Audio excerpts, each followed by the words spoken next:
సాయంత్రం పూట వేడివేడిగా తినాలి అనిపించింది అనుకోండి, కేవలం 15 నిమిషాల్లో 3 రకాల స్నాక్స్ని తయారు చేసుకోవచ్చండి. ఈ 3 రకాల స్నాక్స్ కూడా ఒక్కొక్క రెసిపీ మీకు చాలా తొందరగా అయిపోతుంది. ఈ 3 రెసిపీలని ఎలా తయారు చేసుకోవాలో చూద్దామా? Hi friends, welcome to crazy recipes. నేను మీ మాదిరిని. ముందుగా మనం బ్రెడ్ తోటి పకోడీలని ఎలా వేసుకోవాలో చూద్దాము. మనకి బ్రెడ్ లాస్ట్లో ఒక 4-5 ముక్కలు అంటే డ్రై అయిపోయినవి ఉంటాయి కదండి, వాటితో అయినా తయారు చేసుకోవచ్చు, లేదా మీరు ఫ్రెష్ బ్రెడ్తో అయినా దీన్ని తయారు చేసుకోవచ్చు. బ్రెడ్ మొత్తాన్ని కూడా నేను వీడియోలో చూపిస్తున్నట్టుగా ఇలాగా చిన్న చిన్న పీసెస్గా కట్ చేసుకోండి.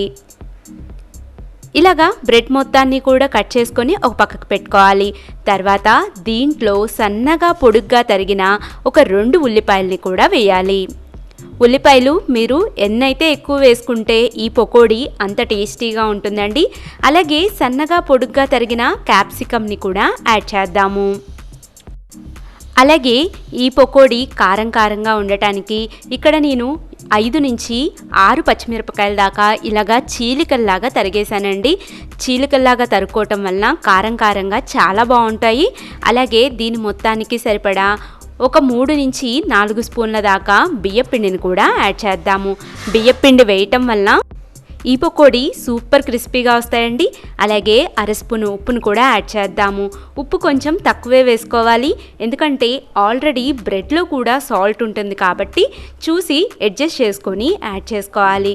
మనం ఇప్పుడు దీంట్లోకి కొంచెమే నీళ్ళని యాడ్ చేస్తూ పకోడీలకి మనం గట్టి పకోడీలకి పిండి కలుపుకుంటాం కదా, ఆ కన్సిస్టెన్సీలో కొంచెం గట్టిగా కలుపుకోవాలి. ఇలాగా మొత్తాన్ని కూడా ప్రెస్ చేస్తూ కలిపారే అనుకోండి, మనం వాటర్ వేయంగానే బ్రెడ్ అంతా కూడా సాఫ్ట్గా అయిపోతుంది. అలాగే ఉల్లిపాయల్లో కూడా కలిసిపోతుంది. ఇలాగా కొంచెమే నీళ్ళని వేసుకొని కలుపుకోండి, మీకు కరెక్ట్ కన్సిస్టెన్సీ వస్తుంది. మనకి బ్రెడ్ కొంచెం స్వీట్గా ఉంటుంది కాబట్టి ఇక్కడ నేను ఇంకొక 1/2 స్పూను ఎక్స్ట్రా కారాన్ని వేస్తున్నానండి. ఈ కారం వేయటం వలన మనకి పకోడీ అనేది చాలా రుచిగా ఉంటాయి, అలాగే కారంగా కూడా ఉంటాయి. ఇలాగా పిండి మొత్తాన్ని కూడా నేను వీడియోలో చూపిస్తున్నట్టుగా ఈ కన్సిస్టెన్సీలోకి తయారు చేసుకొని పక్కన పెట్టుకోవాలి. ఈ పకోడీ గ్యాస్ ట్రబుల్ ఉన్న వాళ్ళు కూడా తినచ్చండి. చాలామంది శనగపిండి తింటే గ్యాస్ ఫామ్ అయ్యిద్ది అనుకుంటారు, కాకపోతే ఈ పకోడీ తినటం వల్ల ఎటువంటి ఇబ్బంది ఉండదండి. తర్వాత స్టవ్ మీద ఇలాంటి డీప్ ఫ్రైకి సరిపడా ఆయిల్ని పెట్టుకొని నూనె అంతా కూడా బాగా వేడయ్యేలాగా చూడాలి. ఇలాగా నూనె మొత్తం వేడయ్యాక మనం తయారు చేసుకున్న ఈ పిండిని పకోడీలాగా కొంచెంగా యాడ్ చేసుకోవాలి. ఇక్కడ మీరు నూనెని మాత్రం బాగా వేడయ్యేలాగా చూడండి, అప్పుడే పకోడీ అనేది మనకి సూపర్ క్రిస్పీగా వస్తాయి.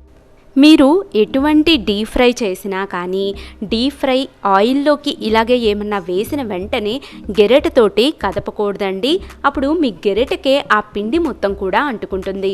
ఒక 2-3 నిమిషాల తర్వాత మాత్రమే మీరు అన్ని వైపులకి తిప్పుకోవాలి. ఇది ఏ డీప్ ఫ్రై చేసేటప్పుడు అయినా కూడా మీరు గుర్తుపెట్టుకోవాల్సిన పాయింట్.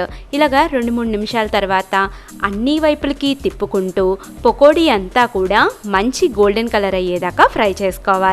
ఫ్లేమ్ని మాత్రం హైలోనే ఉంచుకోండి. మొత్తం అన్నీ కూడా వేగాక దీంట్లో ఉన్న ఎక్స్ట్రా నూనె మొత్తాన్ని కూడా తీసేసి సర్వింగ్ ప్లేట్లోకి సర్వ్ చేసేసుకోవటమే. మనకి ఎంతో టేస్టీ అయిన బ్రెడ్ తోటి పకోడీ తయారైపోయినాయండి. సాయంత్రం పూట అనుకోకుండా గెస్టులు వస్తే చిటికెలో అయిపోయే స్నాక్స్ అండి. చాలా అంటే చాలా టేస్టీగా ఉంటుంది.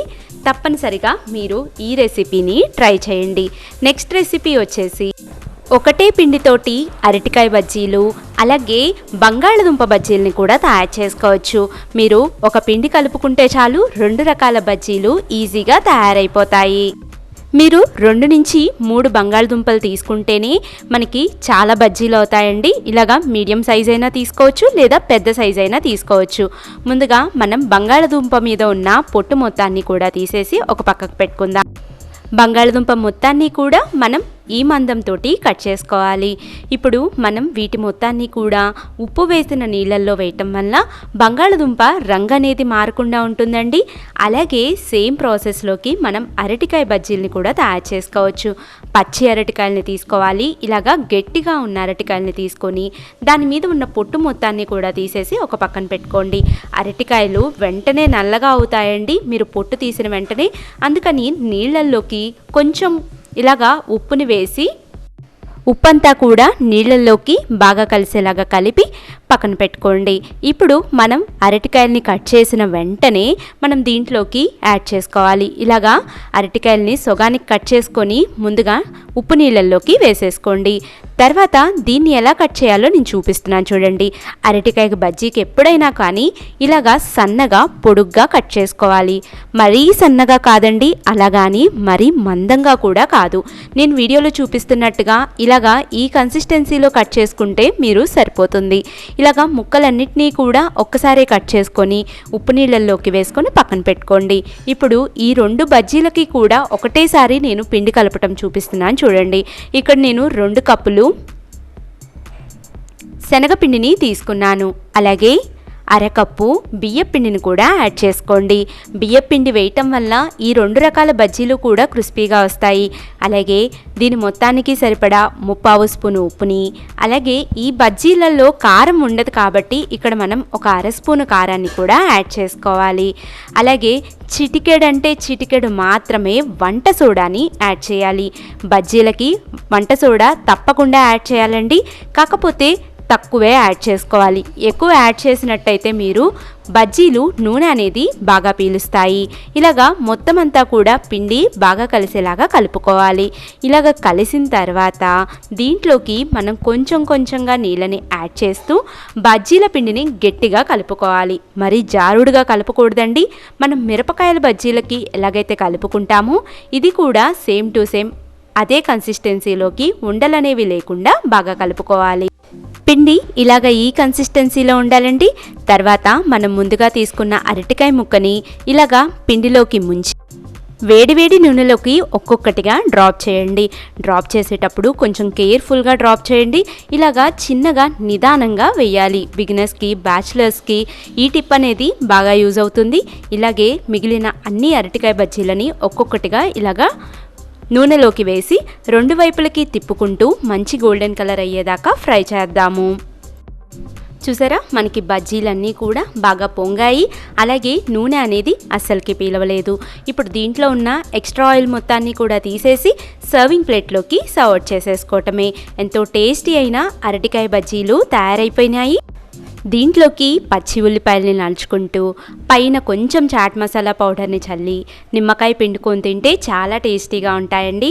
సేమ్ ఇదే ప్రాసెస్లో బంగాళదుంప బజ్జీల్ని కూడా వేసుకుందాము. సేమ్ పిండిలోకి ముంచేసి వేడివేడి నూనెలోకి ఈ బజ్జీల్ని కూడా వేసి 2 వైపులా కూడా మంచి గోల్డెన్ కలర్ అయ్యేదాకా ఫ్రై చేసుకోవటమే. చూసారా, సాయంత్రం పూట చాలా సింపుల్గా 3 రకాల రెసిపీలని తయారు చేసుకోవచ్చు. మీకు ఏది కన్వీనియంట్ అయితే ఆ రెసిపీస్ని ట్రై చేసుకోండి, చాలా రుచిగా ఉంటాయి. ఈ బజ్జీలు కూడా మంచి గోల్డెన్ కలర్ అయ్యేదాకా ఫ్రై చేసుకొని ఎక్స్ట్రా ఆయిల్ని తీసేసి సర్వింగ్ ప్లేట్లోకి సర్వ్ చేయటం. మీరు కూడా ఈ 3టిని ట్రై చేయండి. మీకు ఎలా కుదిరిందో కూడా కింద కామెంట్ బాక్స్లో కామెంట్ చేయండి. ఈ వీడియో నచ్చినట్లయితే మీ ఫ్రెండ్స్ తోటి, ఫ్యామిలీ మెంబర్స్ తోటి కూడా షేర్ చేసుకోండి. Thank you for watching my videos. Bye bye.